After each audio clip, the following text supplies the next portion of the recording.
Hello, and welcome to Every Day is Funny, the meditative morning show about newspaper comics. It's the continuation of the Great Garfield Watch-Along, my 10-minute chunk review of the 2004 Garfield movie. We're on our fifth episode today, fifth stretch of the movie, which may have been the most boring stretch. I wasn't digging the movie before. It just feels like it's plodding along at this point. It's like, I'll give a rundown. There's not much today. There was so little to talk about that I actually came up with my own plot line that I think would be better, because I was just like, what's even going on? What's the point of this? So, the villain gets Odie, steals Odie, by lying and saying it's his dog to the woman who found him. And that scene was so boring. It felt like I feel like we're not getting to know this villain at all. We're 50 minutes into the movie and he's barely on screen. Why can't he have a little more to do, a little more fun interaction with this woman? It just kind of flies by and is so boring, and he has an assistant character that's boring and personalityless. And then Garfield is just chilling at home, and he's starting to feel a little guilty that he let Odie be kidnapped, in a sense. And his friends turn against him. But then Garfield sees Odie on the news with the villain to help his television career, and that's why he stole him.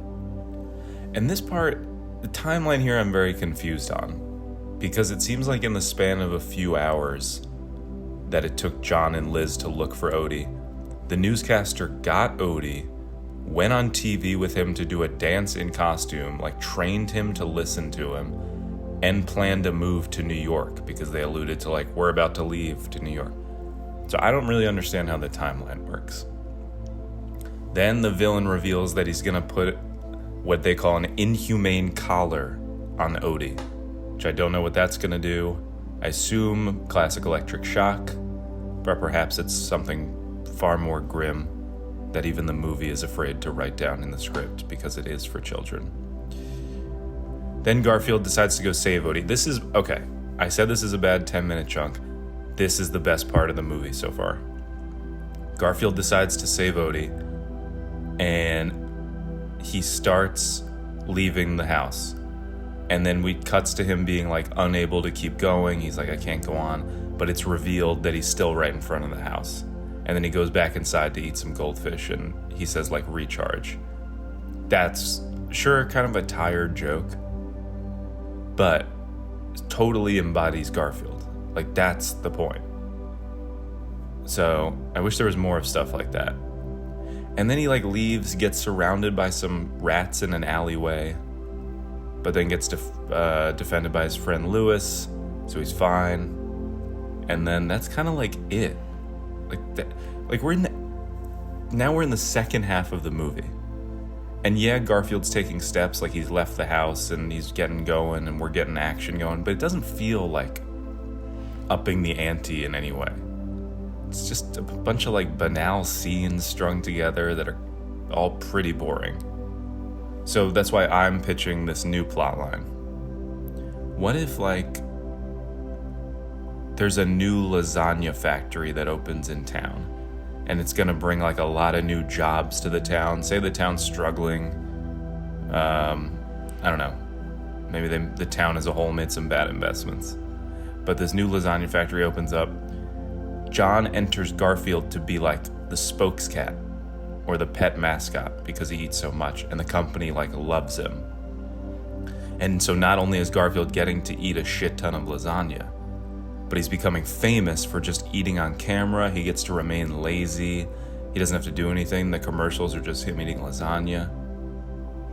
But then he finds out the company is corrupt and has some dastardly secret plan for the town, and he has to decide whether he should be lazy or be active and stop them when he's currently having the best life imaginable. I feel like that's a more interesting kind of plotline, because it's really focusing in on something Garfield loves and makes the central choice not about like saving Odie, but like, or his feelings toward the dog, but more so like, should he be lazy or active?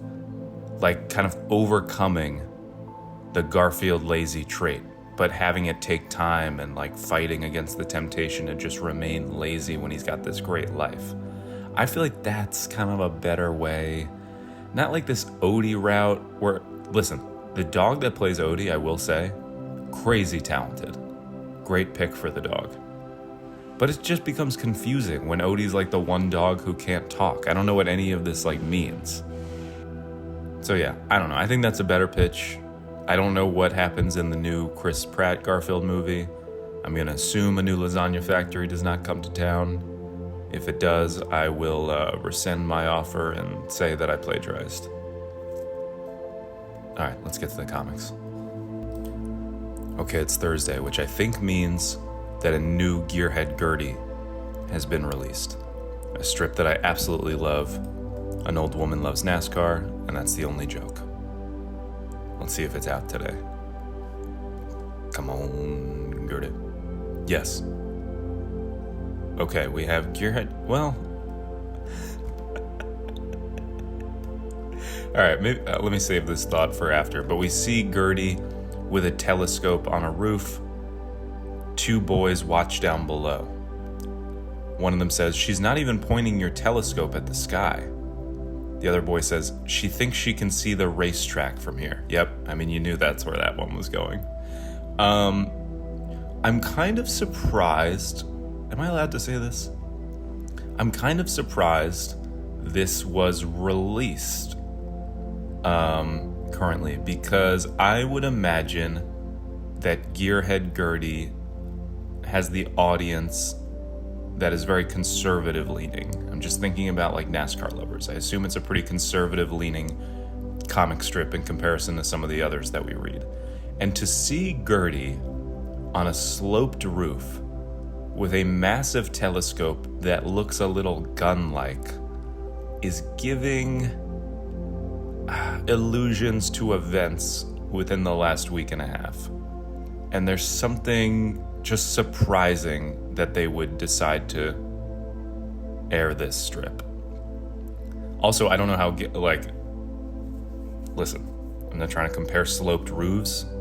This roof is very sloped, and I'm amazed that an old woman is standing on it and getting the telescope to stand on it as well. Why is she going to such lengths? Like, she can watch it on TV. She has a great TV setup. We've seen it before. But she has a look in her eyes that is like just committed. I get it's the main joke. Her obsession with NASCAR is like a little sad. If anyone was obsessed with anything this much, it'd be sad. And she could just watch it on TV. What do she and her husband have in common? Because we've seen her husband, he was listening to Frank Sinatra music last week. And they just like, even when they're just listening to Frank Sinatra, Gearhead Gertie makes it about NASCAR. So, what does he see in her? She's like totally all consumed by this love. It's a detriment to her life at this point.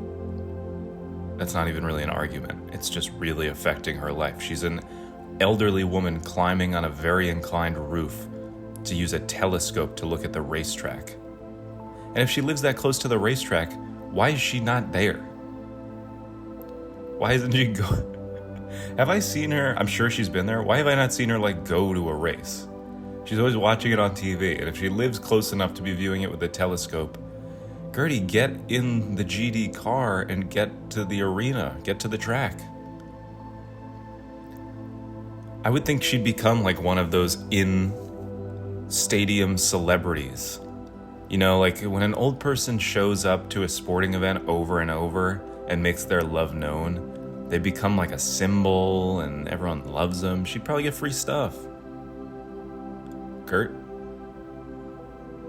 I kind of want a Gearhead Gertie t-shirt. Alright, I don't need to say that on air. Let's go to Merryworth. Okay, so yesterday, I have to keep reading Merryworth because yesterday I found just incredible. because Wilbur was talking to his daughter Dawn. He alluded to something being missing, and I thought that was going to be a dark secret that Dawn was holding, or the fact that he wishes he had a wife so they could be a whole, complete family unit.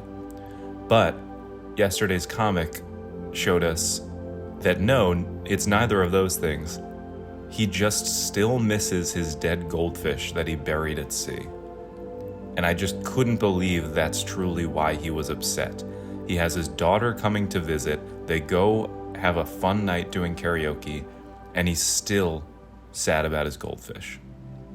This dude cannot move on from probably the most minuscule of relationships he's ever had in his life. So let's see where we're at. Okay, he's still talking to the other goldfish, Willa. Headline: As Wilbur talks to Willa,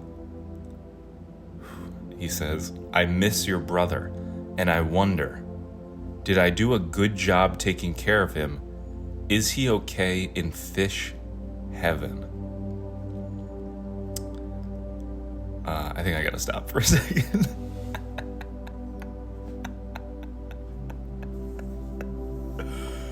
Oh no. I'm like stunned. I can't believe it. Like, I think I need a second. His daughter is in the other room. She could come out and hear this and see her dad be totally inept and losing his goddamn mind. I don't...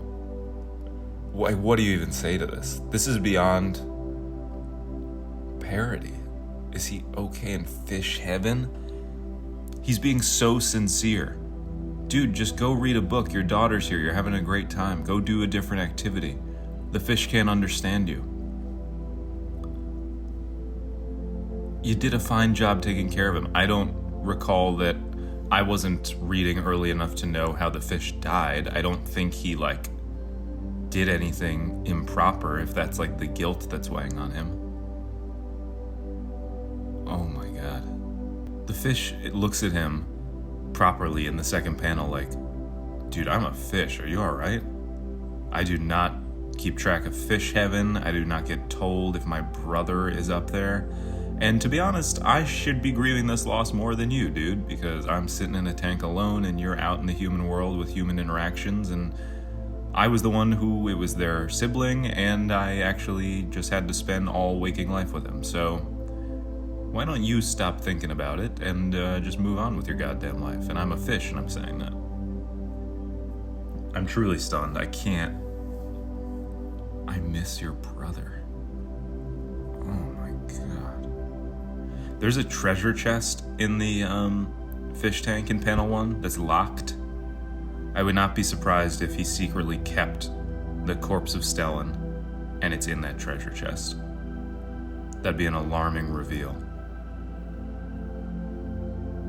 I think they should just go full throttle with Wilbur's unraveling, because they just keep tiptoeing the line. And I feel like the author thinks this isn't worrisome, this panel he drew. I, though, think the polar opposite. I think it's quite alarming. I'm stunned. Alright, Rex Morgan time.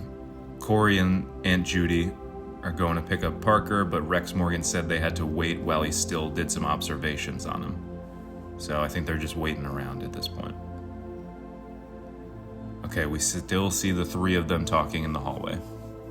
Rex Morgan says, "I'll be in to see Parker as soon as I can." Aunt Judy says, "That's fine. We'll go keep them company in the meantime." A nurse emerges from the room, saying, "Your patient's resting and his vitals are all stable, Dr. Morgan." Rex Morgan says, "Thanks. Now if you'll excuse me, I have more patients to see." Very solid doctor talk. I think it sounds like that's the room of the bully. Corey and Aunt Judy are standing right next to the one who inflicted the pain on Parker, and they don't even know.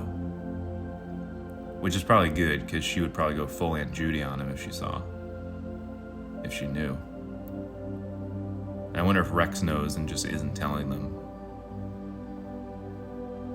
Wow, we might. So tomorrow I feel like we're going to see Morgan interact with the bully. Maybe Corey and Aunt Judy won't come into contact, because how would they find themselves just wandering into his room? Corey looks so dejected in both of these frames. He's in like the same pose in both, and it's this kind of like on the verge of tears, hunched a little forward, barely paying attention to the conversation kind of look. Like his life's just kind of like over for some reason. He looks like he's just submitted to a lifetime of despair. Maybe he was hoping to hear the news that the bully had died. I don't know. Can I just reiterate? I know some people tell me they don't read the comics as I'm reading them, like look at them visually. But I do just want to stress, and so they've just never seen what these characters look like. I just want to stress, Rex Morgan is a hunk. Rex Morgan is like John Hamm vibes to me. He's just so cool, calm, collected, doctor, slicked back hair, chiseled jawline. Like, I've never commented on his looks. And this is a show all about commenting on people's looks. He's a stud muffin. An Adonis. God, is there anything he can't do? Man. Alright, let me think of what to comment. Alright, I'm gonna comment because Rex Morgan said he has other patients to see. Based on this scene, I'm gonna say, and when I say patients to see, I mean I stand outside their door while my nurse comes out to tell me they're doing well. I can't observe them myself. Sick people are icky. Send. Alright, time to wind down for this Thursday, July 25th. I hope you have a great rest of your day. And remember, every day is funny.